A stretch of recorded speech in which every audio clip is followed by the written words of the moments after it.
Hi, this is Dr. Donald Pelto. Today I want to go over a little bit about ingrown toenails and what you should not use for treatment and kind of the reasons why.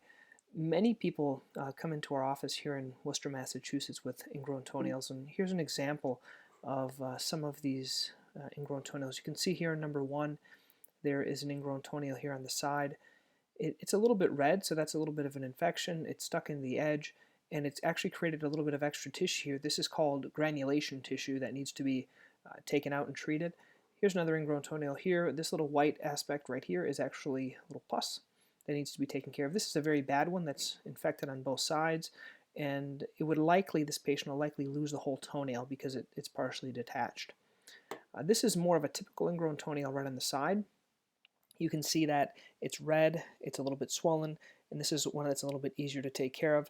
In both of these last two, they have a lot of extra tissue on the side. They've delayed a long time with treatment. It's been swollen a long time. These type of ingrown toenails shouldn't be treated at home because they're infected, they're painful, and they'll probably keep coming back. Before you see a doctor, you certainly could try to soak it. You could try to take an antibiotic if your doctor prescribes it, but if it's not getting better, you should go see your doctor, especially if you have diabetes or any other type of circulatory problem in your foot.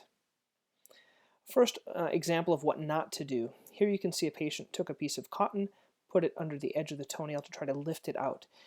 Lifting it out of the edge can work temporarily, but if you're constantly having to lift your toenail out, it's going to be a problem, because usually what happens is on the side of the nail here you'll develop a lot of callus, because as the nail grows out it hits the side, produces a callus, and then digs in.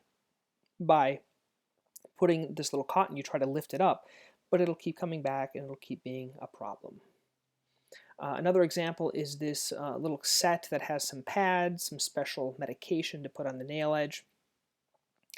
This will just soften the edge. You can soften it by soaking it easier. You can use a type of a cream. But once again, if it looks like any of the other ones that you saw, don't use this. And if you have diabetes, don't use this because it can soften it too much and make worse of a problem. Here's a little kit that they sell to get out your own ingrown toenail. It has a little poker down here and a little sharp needle-nosed little cutter to get out the edge of your ingrown toenail. Once again, if this happens just once to you, you may be okay doing it, but if it's infected, if it keeps coming back, you really should go see a doctor because there's a lot of easier ways of treating it. It usually involves numbing up the toe so you're not going to feel anything, and then taking out an edge, and then possibly the edge could be permanently killed. That's called a matrixectomy, where you kill the root.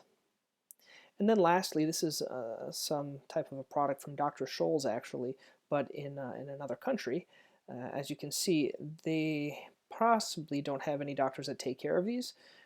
And what they do is they put this little piece of metal over the edge of the nail and they try to lift it up to kind of lift up the edge so it's not going to get grown again.